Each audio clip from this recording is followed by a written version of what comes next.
Hello student, कैसे हैं आप सभी लोग।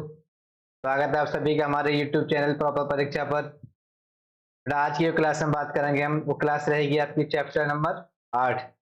कौन सी क्लास रहेगी बेटा? अध्याय 8 में बेटा इंट्रोडक्शन बात करेंगे इसके परिचय पर। तो जितने भी कॉन्सेप्ट होंगे और थ्योरी होंगी वो सभी की सभी इसी क्लास में करा दी जाएंगी आपकी, ठीक है।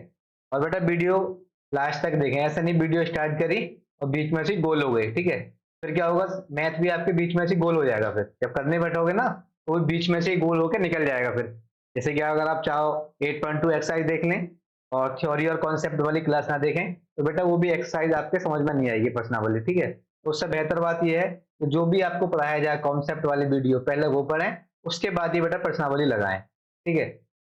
सबसे पहला जो चैप्टर है बेटा उसका नाम है चतुर्भुज। कितना बेटा? चतुर्भुज। चतुर्भुज की जो डेफिनेशन होती है वो क्या होती है?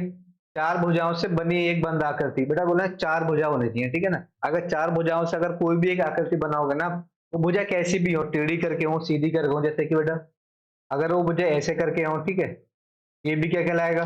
चतुर्भुज कहलाएगा। अगर वो भुजा पूरी पूरी ऐसे हो, ये भी चतुर्भुज कहलाएगा। अगर भुजा ऐसे बन रही हो फिर भी चतुर्भुज कहलाएगा, क्योंकि चार भुजा बननी चाहिए। देखो 1 2 3 4, कितनी भुजा बताएं? चार भुजा बननी चाहिए। अगर भुजा ऐसे बन रही हो तब भी चतुर्भुज कहलाएगा। अगर भुजा ऐसे बन रही हो फिर भी चतुर्भुज कहलाएगा, क्योंकि बेटा मैंने क्या बताया, कोई भी आकृति हो, ठीक है, अगर उसकी चार भुजाएं हैं, ठीक है, चार भुजाओं से बनकर वो आकृति बन रही है, मिलकर चार भुजाओं से क्या बन रही है, मिलकर वो आकृति बन रही है, तो वो कहलाएगी आपकी चतुर्भुज कहलाएगी, ठीक है, क्वाड्रिलेटरल्स कहलाएगी। ठीक, इसके बाद में क्या है बाबू इसमें? चतुर्भुज का कोण योग गुण, ठीक है, angle sum property of quadrilaterals. अब क्या बताने बेटा, जो चतुर्भुज है ना उसके योग, ठीक है, उसके कोण का योग कितना होता है। जैसे कि एक चतुर्भुज बना लो यहाँ पर, देखो चतुर्भुज ए बी सी डी, ठीक है। एक एंगल इसमें ये हुआ, एक कोण, दो तीन चार, ठीक है। इसका नाम दे दो बेटा X Y Z. X Y Z ना बेटा ए बी सी डी दे दो, ठीक है ना। क्या नाम दो? A B C D, A B C D. इनके भी नाम क्या दे दिया बेटा? जो कोण है ना इनके नाम दे दिए हमने ए बी सी डी। बेटा इनका जो योग होता है ना, चारों कोणों का योग वो कितना होता है? 360 डिग्री। देखो angle A plus angle B plus angle C plus angle D बराबर कितना बेटा? 360 डिग्री होता है। तो वो क्या कहलाएगा? चतुर्भुज होगा, ठीक है ना। जिस भी मतलब कोई भी चार भुजाओं की आकृति बनी हुई है, अगर उसके चारों कोणों का योग कितना होना चाहिए? 360 डिग्री है, तो वो आकृति कैसी कहलाएगी तुम्हारी, बताओ बेटा? वो आकृति आपकी कहलाएगी चतुर्भुज, ठीक है। यहाँ मैंने क्या लिखा? ए बी सी डी से इसको डिनोट कर दिया है, ठीक है। एक प्रॉपर्टी ये हो गई। और दूसरा इसका क्या था बेटा? इसमें देखो चतुर्भुज के चारों कोणों का योग 360 डिग्री होता है, यहाँ भी लिखा हुआ, ठीक है। डेफिनेशन भी लिख दिया हमने। चतुर्भुज के चारों कोणों का योग कितना होना चाहिए? 360 डिग्री होना चाहिए। अगर आप दिखाओगे कि आपको ए बी सी डी से क्या करा, मैंने इसको डिनोट कर दिया। और दूसरा चतुर्भुज के प्रकार, ठीक है, मतलब टाइप्स ऑफ क्वाड्रिलेटरल्स। सबसे पहला तो वही होता है समांतर चतुर्भुज, पैरेललोग्राम। पैरेललोग्राम कौन सा होता है बेटा? इसकी आमने सामने की भुजा कैसी होती हैं? बराबर होती हैं। तो पैरेललोग्राम कैसे बनता है?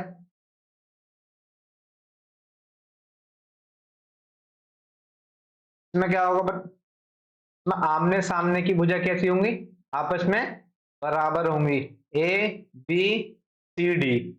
अब देखो दो रेखा, ठीक है, दो रेखा क्या करेंगी? आपस में प्रतिच्छेद करेंगी। कहां से प्रतिच्छेद करेंगी? एक रेखा होगी डी बी, दूसरी रेखा A B A C, sorry ए सी। अब ये दो रेखा क्या कर रही है? आपस में प्रतिच्छेद कर रही है ना, एक दूसरी रेखा को इंटरसेक्ट कर रही है। इसका क्या नाम दे दोगे आप? यहाँ नाम दे दो ओ। अब देखो अब एडी रेखा बीसी के बराबर है, एडी रेखा बीसी के बराबर है। दूसरी ए बी रेखा, देखो ए बी रेखा बीसी के बराबर है, ए बी रेखा बीसी के बराबर है। अब और क्या बराबर होगा इसमें? देखो जो डायगोनल है बेटा, इसके डायगोनल विकर्ण, ठीक है, जो दो रेखा आपस में प्रतिच्छेद कर रही थी, ये रेखा भी देखो ये रेखा के बराबर होगी। ए ओ ओ सी के बराबर हो जाएगा, ए ओ बराबर ओ सी। और क्या बराबर होगा इसमें? ये इसके बराबर हो जाएगी O B O D, O B बराबर ओ डी। ठीक है, ये क्या होगा बेटा, ये भी यहाँ पे आपस में बराबर हो जाएंगे, तो ये क्या कहलाएगा, समांतर चतुर्भुज पैरेललोग्राम। ठीक है, आई होप मैं समझ रहा हूँ, पैरेललोग्राम समझने में किसी को कोई दिक्कत नहीं आ रही होगी बेटा। क्या बताया पैरेललोग्राम में, इसकी आमने सामने वाली भुजा कैसी होती है, आपस में बराबर होती है, और उसके जो विकर्ण होते हैं बेटा वो भी आपस में क्या होते हैं, बराबर होती है। ठीक है ना, उसकी विकर्ण दो पार्टों में बट रहा है तो उसको भी क्या करेंगे, बराबर कर देंगे। ये दूसरा क्या होता है इसमें, आयत। ठीक है, आयत सभी लोगों ने पढ़ा होगा। देखो ये क्या बना दी मैंने, यहाँ एक आयत बना दी। ठीक है, सेकंड पार्ट के लिए। अब इसका नाम भी ए बी और सी डी। ठीक है, आयत की डेफिनेशन देख लो बेटा। आयत एक समांतर चतुर्भुज है जिसके कोण समकोण होते हैं। क्या है बेटा, आयत भी क्या है, एक समांतर चतुर्भुज है। ठीक है, लेकिन इसके भी क्या है, बताओ, इसके जो कोण है ना वो समकोण होंगे बेटा। हर जितने भी कोण है ना इसके चारों कोण कितने के होंगे, 90 डिग्री के कोण होंगे। समकोण का मतलब होगा राइट एंगल ट्रायंगल्स, 90 डिग्री का हर एक एंगल्स होगा इसका।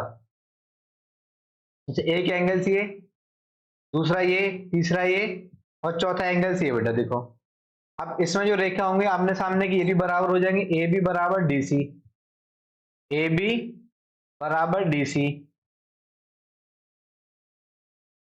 ठीक है, और क्या बराबर हो जाएगा इसमें, ए डी बराबर बी सी। देखो ए डी बराबर बी सी। ठीक है, आयत में क्या हो गई, आयत के अंदर भी आमने सामने की भुजाएं बराबर हो गई। तीसरा क्या होगा बेटा इसमें, ए सी बराबर डी बी। देखो ए सी बोले, ये विकर्ण डलेंगे यहाँ पे, दो लाइन आपस में क्या करेंगे, प्रतिच्छेद करेंगे, इसी को क्या बोलते हैं, विकर्ण। बेटा इसमें क्या होते हैं ना, आयत के विकर्ण भी आपस में कैसे होंगे, बराबर होंगे। ए सी बराबर डी बी। ठीक है, दूसरा क्या होगा उसमें, हर एक एंगल्स, ठीक है, चार एंगल इसमें, चार एंगल्स कितने के होंगे, 90 डिग्री का होगा एक एंगल। एंगल ए बराबर एंगल बी बराबर एंगल सी बराबर एंगल डी बराबर 90 डिग्री। देखो जितने भी एंगल है ना, angle A, angle B, angle C है, एंगल डी, बेटा हर एक एंगल्स कितने का होगा इसमें, 90 डिग्री का होगा, 90 डिग्री का होगा। ठीक है, उसके बाद हम देखो, जैसा मान लो ओ, ए ओ बराबर ओ सी, और ओ बी बराबर ओ डी। बेटा ये भी कैसी होंगी, आपस में दोनों लाइन बराबर हो जाएंगे। देखो ये इसके बराबर और ये इसके बराबर, और ये लाइन इसके बराबर थी और ये लाइन इसके बराबर थी। अब देखो कितना फर्क निकल गया है समांतर चतुर्भुज में और आयत में, कितना फर्क है बेटा, बस इतना ही फर्क है इसमें, क्योंकि इसका हर एक एंगल्स, आयत का हर एक एंगल्स कितने का होता है, 90 डिग्री का होता है, और समांतर चतुर्भुज पैरेललोग्राम में क्या होता है बेटा, चारों कोणों का योग। ठीक है, एक 180 का भी निकल सकता है इसमें, ठीक है, एक 90 का भी निकलेगा बेटा, कुछ भी निकले। ठीक है, चारों कोणों का योग कितना होना चाहिए, 360 डिग्री होना चाहिए, और आयत के अंदर हर एक एंगल्स का हर एक एंगल्स कितने का होना चाहिए, 90 डिग्री का होना चाहिए। ठीक है, वो क्या कहलाएगा, आयत कहलाएगा। तो इसके बाद होता है बेटा समचतुर्भुज। ठीक है, समचतुर्भुज ना, रोम्बस। समचतुर्भुज एक समांतर चतुर्भुज है। ठीक है, कैसा है बेटा, समचतुर्भुज को भी हम एक समांतर चतुर्भुज कहते हैं, जिसकी सभी भुजा कैसी होती हैं, आपस में बराबर होती हैं। ठीक है, कैसी होंगी इसकी सभी भुजा, आपस में बराबर होंगी। तो ये क्या बनेगा, समांतर चतुर्भुज। समांतर चतुर्भुज मतलब समचतुर्भुज, इसकी सभी की सभी भुजा कैसी होंगी, आपस में बराबर, ए बी और सी और डी। अब देखो ए बी बराबर कितना हो जाएगा, डी सी, ए बी बराबर डी सी। दूसरा बेटा ए डी बराबर बी सी, ए डी बराबर बी सी। कैसे हो जाएंगे बेटा, इसकी सभी जो भुजा है ना वो आपस में कैसी होंगी, बराबर होंगी सभी भुजा। ठीक है, सभी भुजा बराबर होंगी। बेटा यहाँ थोड़ा गलत लिख दिया कि सभी भुजा बराबर होने का मतलब होगा सब एक दूसरे के इक्वल होंगी। जैसे ए बी बराबर बी सी बराबर सी डी बराबर डी ए। ठीक है बेटा, ये भुजा इसके बराबर होगी और ये भुजा इसके बराबर होगी और ये वाली भुजा इसके बराबर होगी। इसका मतलब ये हुआ बेटा, जितनी भी भुजाएं इसमें, ठीक है, चार भुजाएं, चारों की चारों भुजा सेम भुजा होंगी। अगर एक भुजा 2 फुट की है ना, दूसरी वाली भी 2 फुट की होगी। ठीक है ना, इसका मतलब ये सम चतुर्भुज कहते हैं। सम का मतलब ये होगा ना कि सभी के साथ, बेटा एक सी होंगी सभी के सभी, ठीक है। और क्या बराबर होगा इसमें, देखो यहाँ पर ए ओ बराबर ओ सी, ए ओ बराबर ओ सी, ए ओ बराबर ओ सी, और बेटा ओ बी बराबर ओ डी, ठीक है। ये जो लाइन आपस में इंटरसेक्ट कर रही है बेटा, जो विकर्ण है इसके, ये भी कैसे होंगे, आपस में बराबर होंगे। ओ बी बराबर हो जाएगा ओ डी के, और ए ओ बराबर हो जाएगा ओ सी के, ठीक है। ये भी आपस में बराबर हो जाएंगे।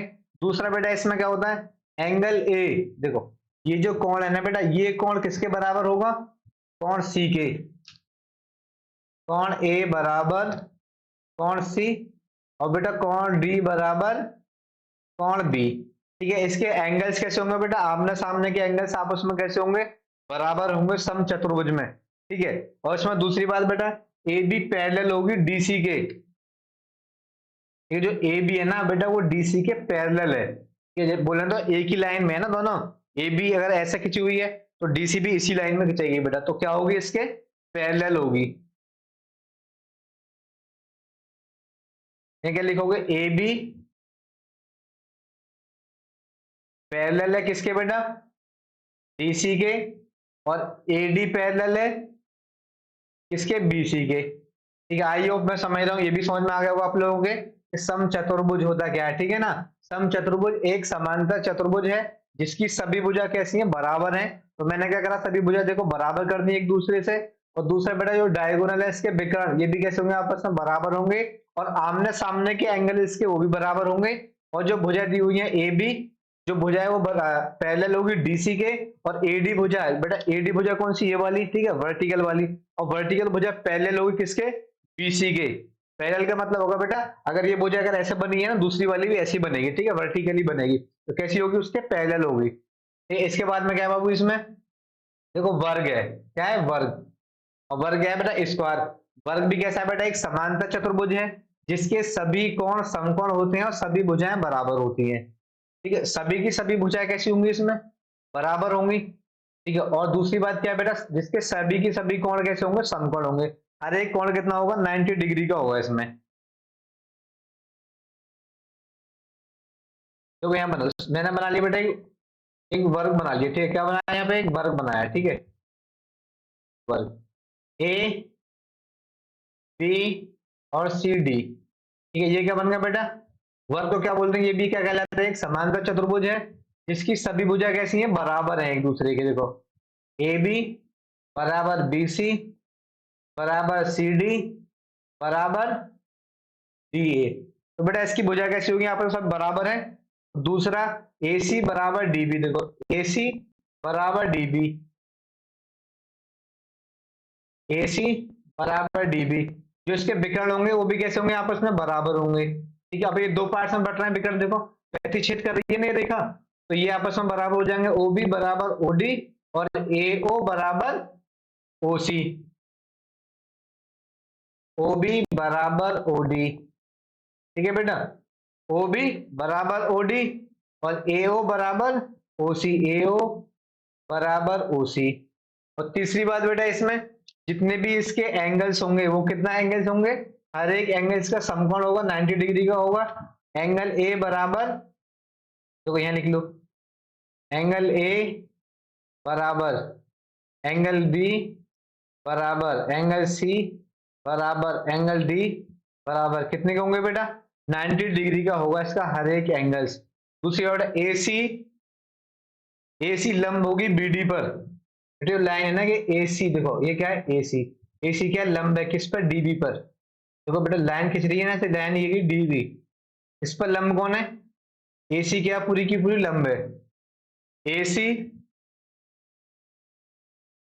लंब होगी किस पर बेटा, बीडी पर, बीडी पर लंब है ए सी, ठीक है। आई होप मैं समझ रहा हूँ, ये भी आपके समझ में आ गया बेटा। जितनी प्रॉपर्टी है ना इसमें, आप लोग क्या करोगे ना, इनसे कहीं बाहर ना भागने की जरूरत नहीं है आपको, ठीक है। ऐसा नहीं कुछ और पढ़ना लग गया बेटा, जितना पढ़ाया जा रहा है बोर्ड पर आपको बस इतना ही पढ़ लो, ठीक है। इतना आप लोगों के लिए क्या होगा, सफिशिएंट है, बहुत है ये सब, अच्छे नंबर लाने के लिए बेटा, पास होने के लिए नहीं, अच्छे मार्क्स लाने के लिए आपको ये बहुत है, जो जितना हम बोर्ड पर पढ़ा रहे हैं, ठीक है। आई होप मैं समझ रहा हूँ, इतना कोई आपको इतना अच्छा एक्सप्लेन करके पढ़ाएगा भी नहीं, ठीक है, जितना हम फ्री में कंटेंट दे रहे हैं आप सभी को, ठीक है। बस आप पढ़ते रहे और जुड़े रहे चैनल के साथ, और वीडियो को बेटा स्टार्टिंग से लेकर लास्ट तक देखा करें अच्छे से, और कॉपी पेन लेके बैठा करें। ऐसा नहीं कि भाई ऐसे ही बैठ गए, भाई रजाई में बैठे हुए हैं और या इसी में बैठे हुए, गर्मी पड़ रही है तो आप मस्त बैठे हैं और देख रहे हैं, ठीक है, ऐसे ना, कॉपी पेन लेके बैठे अच्छे तरीके से। तीसरा बेटा इसमें एक और आता है बेटा, पतंग की साइड, ठीक है, पतंग वाली शेप आप लोगों ने देखी होगी। तो जैसे इसका फिगर इस तरीके बनाया होगा बेटा, पतंग की शेप।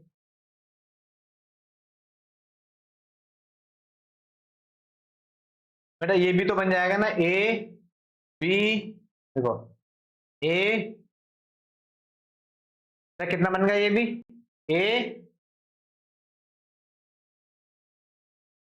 बी सी सी। अब इसमें भी दो लाइन डलेंगे विकर्ण, एक विकर्ण ये होगा और एक विकर्ण बी डी। अब ऊपर क्या करेगा बेटा, ये भी प्रतिच्छेद करेंगे ना, ऊपर ये दोनों लाइन हैं, यहाँ भी क्या हो जाएगा, ए बी बराबर ए डी। देखो ए बी, ये लाइन ए बी बराबर ए डी, ए बी बराबर ए डी। बेटा ये लाइंस कैसी हो जाएंगी, आपस में बराबर होंगी ये वाली, और बी सी, तो दूसरी लाइन कौन कौन सी हमें, ये बराबर हो गई इसके। अब ये बराबर किसकी होगी, इसके, बी सी बराबर सी डी, बी सी बराबर सी डी। अब ए सी बेटा, ए सी पर लंब है, ए सी लंब है बी डी पर, ठीक है, आई हो, मैं समझ रहा हूँ ये भी आपके समझ में आ गया वो, ठीक है।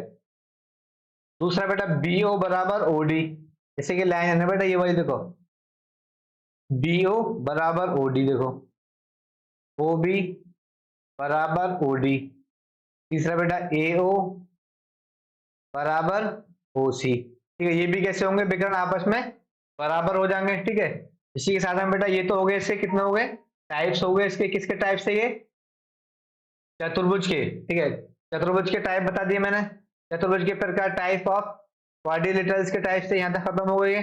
इसके बाद में स्टार्ट होता है बेटा समांतर चतुर्भुज के गुण, ठीक है, प्रॉपर्टीज ऑफ पैरेललोग्राम, वो पढ़ते हैं अभी हम। कहते हैं बेटा समांतर चतुर्भुज के गुण, ठीक है, समांतर चतुर्भुज के जो गुण होंगे, प्रॉपर्टीज ऑफ पैरेललोग्राम, क्या बेटा, प्रॉपर्टीज ऑफ पैरेललोग्राम। अब सबसे पहले क्या करो, यहाँ पर पहला गुण निकालने के लिए इसका सबसे पैरेललोग्राम बना लो, देखो ठीक है, बन गया समांतर चतुर्भुज। समांतर चतुर्भुज भैया मैंने ऊपर भी आपको पढ़ाया है, ठीक है, उसमें क्या होता है, आमने सामने की भुजा कैसी होती है, आपस में बराबर होती है, ए बी सी डी, और तो बीच में जो विकर्ण है बेटा क्या करते हैं, प्रतिच्छेद करते हैं एक दूसरे को, इस सेंटर का नाम मानते हैं हम ओ। अब देखो पहला गुण कैसे लिखोगे, पहला, पहले में क्या है बेटा, ए बी बराबर डी सी, ए बी बराबर डी सी, देखो ए बी किसके बराबर है, डी सी के बराबर है। अब ए डी बराबर बी सी, ए डी बराबर बी सी, बेटा एक गुण तो इसका ये निकल गया, एक प्रॉपर्टी, ठीक है। दूसरा क्या लिखोगे यहाँ पर, दूसरा लिखोगे ए सी, देखो जो ए सी है ना बेटा, ए सी, ए सी बी डी का समद्वि भाजक है, ए सी बी डी का समद्वि भाजक है, ठीक है। जब ए सी बी डी का समद्वि भाजक होगा तो ये दोनों आपस में कैसे हो जाएंगे, ये इसके बराबर, भैया डी ओ बराबर ओ बी और ए ओ बराबर ओ सी। यहाँ क्या लिखोगे, अब ए ओ बराबर ओ सी कॉमा डी ओ बराबर ओ बी, तो बेटा ये कैसे हो जाएंगे आपस में, ये भी बराबर हो जाएंगे, क्योंकि ए सी है ना वो बी डी का क्या है, यहाँ पर समद्वि भाजक है, एक गुण इसका ये भी है। प्लस तीसरा गुण क्या होगा इसका, देखो तीसरा गुण होगा इसका एंगल ए बराबर एंगल सी, एंगल ए बराबर एंगल सी, और बेटा एंगल बी बराबर एंगल डी। बेटा आमने सामने के एंगल्स कैसे होंगे, आपस में बराबर होंगे, ठीक है, एक गुण इसका ये भी है, ठीक है। बस जितनी प्रॉपर्टी है इसकी, एक प्रॉपर्टी ये भी होगी, यहाँ पर कितनी प्रॉपर्टी होगी अभी तक, तीन प्रॉपर्टी हो गई यहाँ तक, ठीक है। अब क्या करोगे चौथी प्रॉपर्टी के लिए, देखो angle A plus angle D, angle A plus angle B बराबर 180 डिग्री। बेटा 180 डिग्री कैसे बन गया, ये आ गया रैखिक युग्म बन गया, देखो इंटरनल एंगल कैसे हो गए, यहाँ पर बराबर हो जाएंगे, देखो एक सीधी एक लाइन है बेटा, ठीक है, एक लाइन सीधी है, अब वहां से दो लाइन आपस में निकल के इंटरसेक्ट कर रही है, अब इस साइड में जितने बने एंगल्स का योग कितना होगा बेटा, 180 डिग्री होगा। वही क्या बनना है यहाँ पर, एंगल ए और एंगल डी बराबर 180 डिग्री। अब angle B plus angle C बराबर 180 डिग्री, इनका भी सम कितना होगा, 180 डिग्री होगा। चौथी पांचवी बात बेटा इसमें देखो, और पांच में क्या होगा देखो, ए बी पैरेलल होगी किसके, डीसी के। ए बी पैरेलल है डीसी के और ए डी पैरेलल है बीसी के। ठीक है, आई होप मैं समझ रहा हूँ, ये समझ में आ गया होगा। ठीक है, आप सभी के समांतर चतुर्भुज की जो प्रॉपर्टी है ना बेटा, अभी तक हमने अभी ये सभी प्रॉपर्टी आई कहां से, पीछे कराया था ना हमने, अभी आपको बताए थे टाइप्स ऑफ चतुर्भुज के कराए थे बेटा, वहीं से ये प्रॉपर्टी आपकी बन के आ रही है। ठीक है, प्रॉपर्टीज ऑफ पैरेललोग्राम की। दूसरी बात बेटा, इसमें एक एंगल होता है बेटा, angle D A B, angle D A B बराबर बेटा, एक तो एंगल ये एंगल डी ए बी बराबर angle C P D, angle C P D बेटा, ये भी कैसे होते हैं बराबर, एक प्रॉपर्टी इसकी ये भी है, इसको नाम दे दो प्रॉपर्टी 6। ठीक है, आइए मैं समझ रहा हूँ, इसकी 6 प्रॉपर्टीज थी समांतर चतुर्भुज के अंदर। ठीक है, ये सभी के सभी क्या करिए मैंने आपको लिख दी यहाँ पर। ठीक है, और बेटा ये नहीं मैं लिखी हूँ, एक्सप्लेन भी करके आपको बताया कैसे कैसे करके ये सभी आई। ठीक है, इसके बाद में देखो अभी इसकी और जिसकी फिर में और है बेटा, थ्योरम इसकी और भी है अभी। ठीक है, अब वो थ्योरम से और पढ़ लो आप, वो थ्योरम क्या क्या है देखो। सबसे पहली थ्योरम बेटा आपकी फिर में नंबर 1, किसी समांतर चतुर्भुज का एक विकर्ण उसे दो सर्वांशक त्रिभुज में विभाजित करता है। देखो अब किसी अब समांतर चतुर्भुज लोगे आप, देखो क्या बन गया पैरेललोग्राम। अब इसका जो बेटा विकर्ण है ये विकर्ण, ठीक है, ये क्या करेगा, इसको सर्वांग त्रिभुज में विभाजित करेगा। ये त्रिभुज अलग और ये त्रिभुज अलग कैसे होंगे आपस में दोनों बराबर, देखो ए बी और सी और डी। देखो बेटा ए सी डी, त्रिभुज ए सी डी बराबर सर्वांग समकोण किसके बेटा, ए बी सी के, ए बी सी के। ठीक है, पहली ये थ्योरम बोल रही है बेटा, यही है पहले थ्योरम, समांतर चतुर्भुज का जो विकर्ण होगा उसे दो सर्वांग त्रिभुज में विभाजित करता है। ठीक है, मैंने क्या करा, विकर्ण मार दिया यहाँ पर एक, अब दो देखो दो पार्ट में बट गया ना बेटा के, इसमें बट के दो पार्ट में डिवाइड हो गया, दोनों क्या हो गए सर्वांग सम हो गए त्रिभुज यहाँ पर। दूसरी फिर में क्या है यहाँ पर, एक समांतर चतुर्भुज में सम्मुख भुजाएं बराबर होती हैं। अब ये अभी तो मैंने कराया है ना कि अगर एक समांतर चतुर्भुज है, ठीक है, इसकी सम्मुख भुजाएं आपस में दोनों कैसे होंगी, आपस में बराबर होंगी। अब यहाँ देखो ए डी बराबर बी सी, ए डी बराबर बी सी और ए बी बराबर बी सी, ये बराबर होंगी ना होंगी यहाँ पर देखो। यदि एक चतुर्भुज की सम्मुख भुजाओं का प्रत्येक युग्म में बराबर हो तो वह एक समांतर चतुर्भुज होता है। ठीक है बेटा, जो बात अभी रिपीट कही थी हमने पिछली अभी, इसमें वही बात सेम यहाँ पर कह दी। ठीक है, चौथी फिर में देखो, एक समांतर चतुर्भुज में सम्मुख कोण बराबर होते हैं। तो सम्मुख का क्या मतलब होगा, आमने सामने वाले कोण। ठीक है ना, ठीक है, ऐसे ये समांतर चतुर्भुज है, एक कोण ये बन गया, एक कोण ये और एक कोण ये और एक कोण ये बेटा। अब समांतर चतुर्भुज में क्या होते हैं, एंगल ए बराबर एंगल सी और एंगल बी बराबर एंगल डी। बेटा कैसे होंगे, आमने सामने के कोण। ठीक है, जो सम्मुख कोण होंगे वो आपस में क्या होंगे, दोनों बराबर होंगे एक दूसरे के। ठीक है, पांचवी फिर में क्या है, यदि एक चतुर्भुज के सम्मुख कोण बराबर हो तो वह एक समांतर चतुर्भुज कहलाता है। तो ये सीधी सीधी बात है। देखो 8 में क्या लिखा हुआ था, एक समांतर चतुर्भुज में सम्मुख कोण बराबर होते हैं। जब सम्मुख कोण बराबर है, ठीक है, किसी भी चतुर्भुज में, तो वो कैसे चतुर्भुज कहलाएगा, समांतर चतुर्भुज कहलाएगा। ठीक है, तो छठा देख लो अब, तो पिरमिड नंबर कितने बेटा, 6। पिरमिड नंबर 6 में समांतर चतुर्भुज के विकर्ण एक दूसरे के समद्विभाजित करते हैं। बेटा मैंने क्या बताया था अभी, देखो फिर से मैं बना देता हूँ फिगर। देखो समांतर चतुर्भुज बन गया बाबू एक यहाँ पर एक,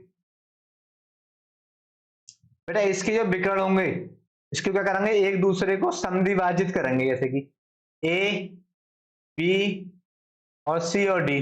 अब यहाँ क्या लिखोगे बेटा, ए सी है ना, ए सी बी डी को समद्विभाजित करती है। क्या करेगी बेटा, जो ए सी लाइन है यहाँ पे, ए सी एक भुजा जो विकर्ण है वो डीसी को क्या करेगी, समद्विभाजित करेगी। ठीक है, साथ में बेटा अभी हम जो सवाल करेंगे ना तो वहां पे क्या होगा, प्रूफ हो जाएगा फिर अच्छी तरह। ठीक है, वहां हम आपको सिद्ध करके दिखा देंगे सवाल में कि किस तरीके से ये आया। सातवीं पर में क्या है बाबू, देखो, यदि एक चतुर्भुज के विकर्ण एक दूसरे को समद्विभाजित करें तो वह एक समांतर चतुर्भुज होता है।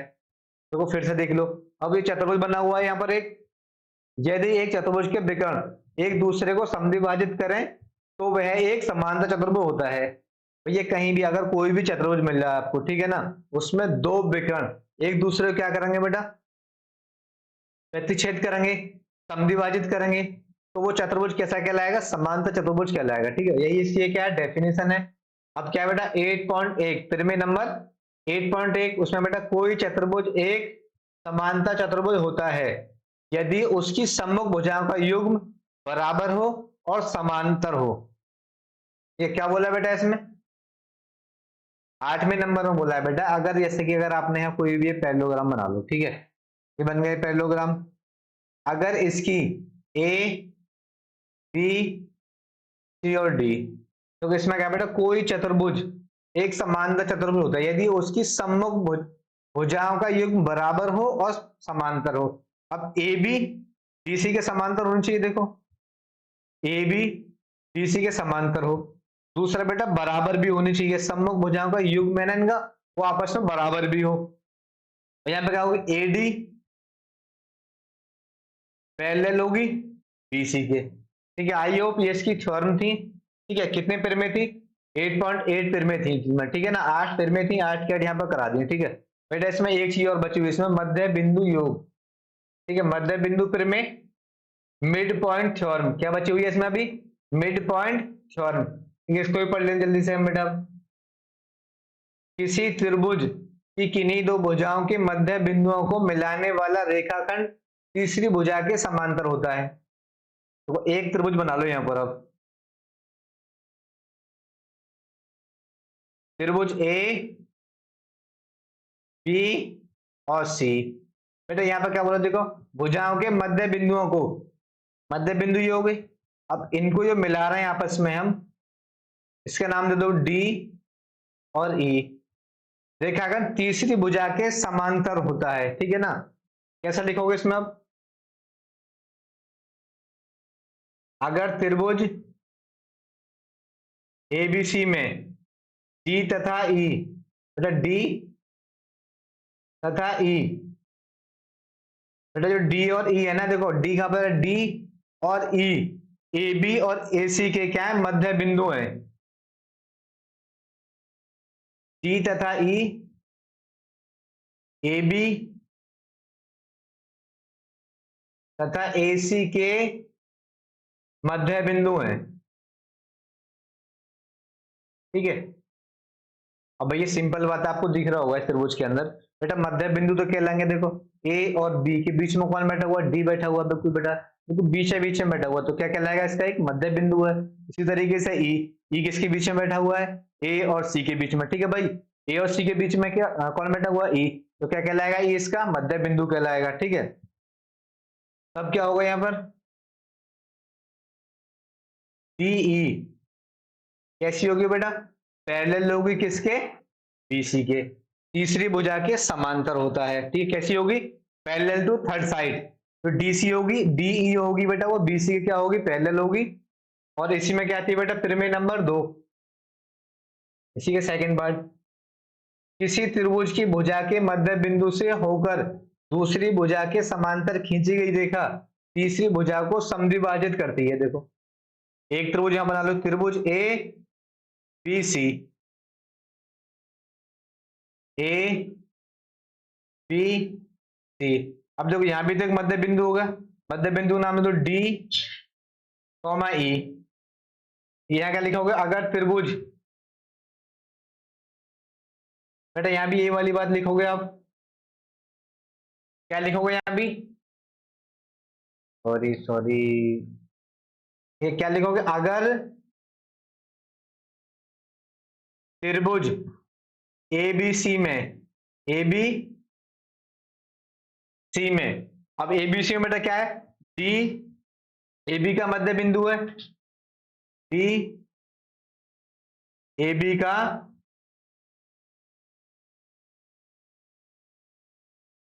मध्य बिंदु है देखो।